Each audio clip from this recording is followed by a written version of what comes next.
আমরা সিদ্ধান্ত নিয়েছি 5টা পর্যন্ত আমরা সরকারকে সময় দিতে চাই।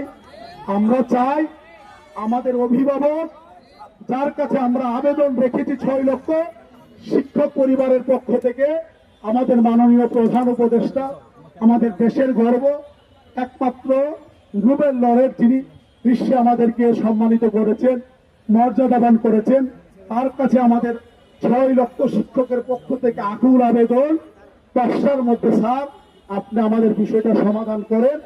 আমরা আপনার প্রতি শ্রদ্ধা জানিয়ে আমাদের সচিবালয় যমুনা অভিমুখে পদযাত্রা কর্মসূচিটি 5টা পর্যন্ত আমরা স্থগিত করলাম। পরবর্তীতে আমরা হয়তো যদি আমাদের আবেদন আপনি বিবেচনায় না আনেন, আমরা হয়তো আপনার বাসভবনের দিকে অভিমুখে আমরা পদযাত্রা করতে বাধ্য হব। আপনার এই ভিক্ষার চাকরি আমরা করব না। আরেকটি বিষয় বলতে চাই, আমরা আপনাকে সুযোগ দিয়েছিলাম, আপনি সুযোগ নেন নাই। আপনার সাথে যে আলোচনা হয়েছে, যে প্রস্তাব দেওয়া হয়েছে, এই প্রস্তাব আমরা ফিরিয়ে নিলাম। এখন আমাদের যে 3 দাবি ছিল, আমাদের 20% বাড়ি ভাড়া এই মাস থেকে দিতে হবে। কোন হেঙ্কি ব্যাংকি আগামী বাজার চলবে না। টাকা পয়সা কোথায় থেকে আনবেন এগুলো আমাদেরকে বইলা লাভ নাই। লক্ষ লক্ষ কোটি টাকার অস্ত্র কিনতে পারেন, লুটে ফুটে খেতে পারেন। আগামীকাল আপনাদের মন্ত্রী হয়ে আসবে, তাদের জন্য আপনারা গাড়ি কিনতে পারেন। আর 6 লাখ শিক্ষক পরিবারের ডাল ভাতের খাওয়ার জন্য 3000 কোটি টাকা দিতে পারেন না। সুতরাং আমরা আমাদের প্রস্তাব ফিরিয়ে নিয়েছি। আমাদের 3 দাবি, 20% বাড়ি ভাড়া, 1500 টাকা মেডিকেল ভাতা, 75% উৎসব ভাতা এই মাস থেকে দিতে হবে।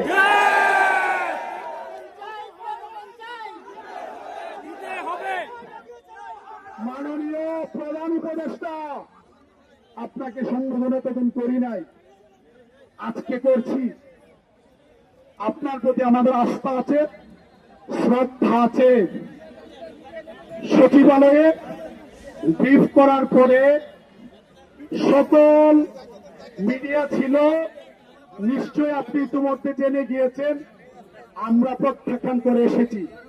আপনার অপদার্থ, অথর্ব, অ্যাগ্রেসিভ, ষড়যন্ত্রকারী শিক্ষা উপদেষ্টা এই সমাধান করতে পারবে না। আমাদের আর কারোর উপর ভরসা নাই। আজকের আলোচনার পরে আমাদের আর কারোর উপর ভরসা নাই। আমাদের এখন একমাত্র ভরসা আপনি। যদি মনে চাই সমাধান করেন, আর যদি না চাই দাবানলের মতো আন্দোলন ছড়িয়ে পড়েছে। নিয়ন্ত্রণ করার প্রস্তুতি নেন।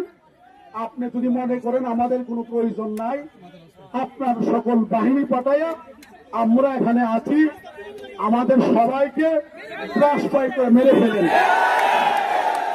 2-4 একটা আপনাকে করতে হবে, হয়তো দাবি মানতে হবে, না হলে ব্রাশ ফায়ার করে আমাদেরকে মেরে ফেলে দিতে হবে। আমাদের কোনো আপত্তি থাকবে না। আমরা 6 লক্ষাধিক শিক্ষক পরিবারের সম্মানের জন্য, মর্যাদার জন্য, তাদের হক প্রতিষ্ঠার জন্য, তাদের অধিকার প্রতিষ্ঠার জন্য আমরা আমাদের জীবন এই জাতির জন্য বিলিয়ে দিতে আমরা প্রস্তুত আছি।